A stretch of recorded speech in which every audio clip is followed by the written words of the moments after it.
Dans Tower of God, il y a Rachel. C'est le personnage le plus controversé de la série. Il y a des gens qui l'adorent, qui sont vraiment juste des satanistes à mes yeux, et il y a des gens qui la haïssent, du coup, comme moi. Perso, je peux comprendre qu'on puisse l'apprécier parce que c'est un personnage qui est faible, qui est pas fait pour gravir la tour, et qui, malgré tout, réussit à avancer même plus vite parfois que le personnage principal.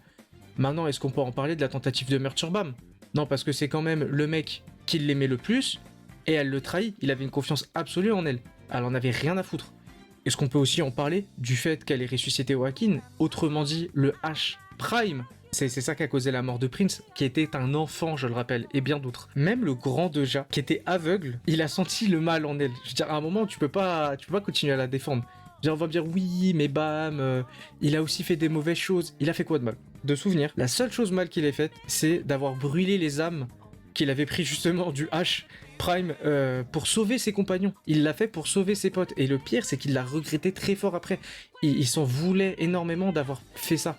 Alors que White, justement, pour lui, c'est normal. Ses âmes servent à ça et rien d'autre. Rachel, parce qu'il faut parler du diable, a littéralement tranché les jambes de Dan par pure jalousie de sa super vitesse. Pour qu'il puisse plus jamais courir. Le gars n'avait rien fait. En bref, Rachel, c'est le diable, et bam, c'est un ange, peu importe ce que disent les membres du KKK, frère.